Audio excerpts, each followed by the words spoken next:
Hoje, o nosso estudo será sobre números inteiros.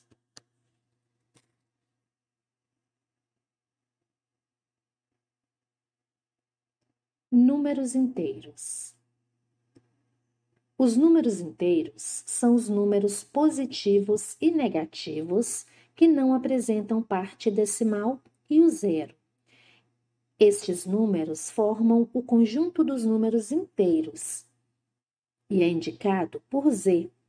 Nós temos no centro desse conjunto o número zero, à direita de zero temos os números positivos, à esquerda de zero, os números negativos.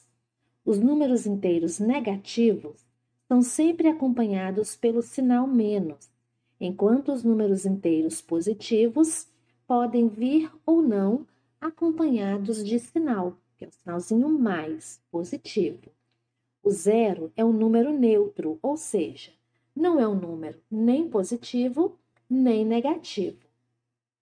Todo número inteiro possui um antecessor, ou seja, um número que vem antes, e um sucessor, um número que vem depois.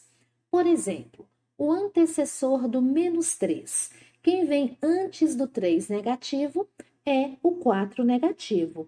Já o sucessor, quem vem depois do 3 negativo, é o 2 negativo. Temos que ter muito cuidado ao escrever o antecessor e o sucessor de números inteiros negativos.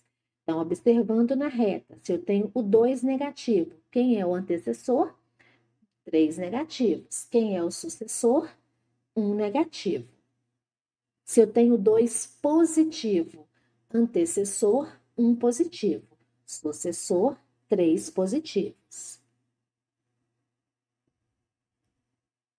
Reta numérica e os números inteiros. Os números inteiros podem ser representados por pontos na reta numérica.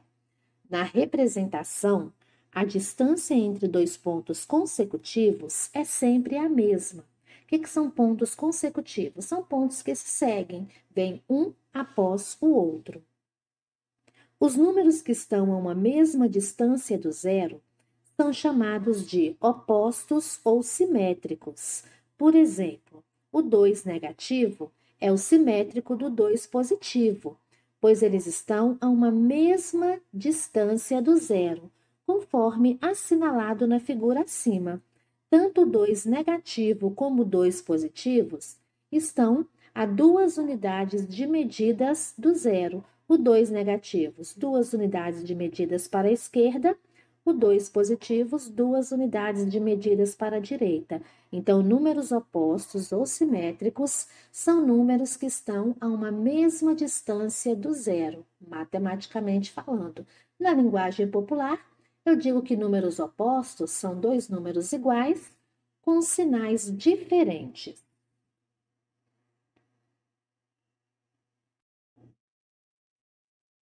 Módulo de um número inteiro. O módulo, ou valor absoluto de um número, representa a distância desse número à origem, isto é, a distância que o número está do ponto zero da reta real. Veja os exemplos a seguir. Módulo de 3 negativos é igual a 3. O módulo, para representá-lo, nós escrevemos o número entre duas barras. Muito cuidado, não são parênteses, são barras verticais. Então, o módulo de 3 negativos é 3.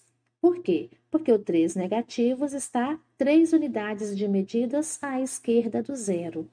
E o módulo de 3 positivos também é 3. 3 positivos também está 3 unidades de medidas à direita do zero. Então, o módulo é o mesmo que valor absoluto, é a distância que o número está da origem da reta. O que é origem? É o ponto zero. Popularmente falando, módulo é o número escrito sem sinal.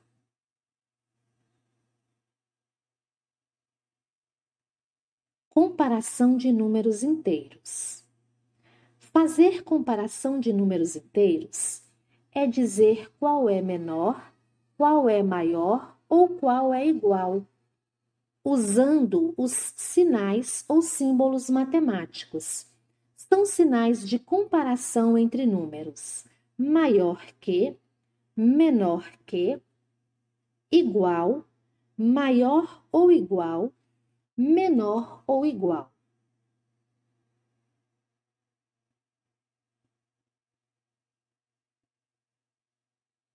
Entre dois números positivos, o maior é o que está mais distante do zero. Por exemplo, 5 positivo é maior que 3 positivos. 5 positivos está mais distante do zero, então ele é maior. Entre dois números negativos, o maior é o que está mais próximo do zero. 5 negativos é menor que 3 negativos. 3 negativos está mais próximo do zero, então ele é maior. Um número positivo é sempre maior que um número negativo. 5 positivo é maior que 3 negativos. 1 positivo é maior que 100 negativos. Então, positivo é sempre maior. O número zero é sempre maior que o número negativo. 0 é maior que 3 negativos. E o número zero é sempre menor que o número positivo. 0 é menor que 3 positivo. Agora que nós já aprendemos um pouco sobre números inteiros, vamos testar os nossos conhecimentos na resolução das atividades propostas.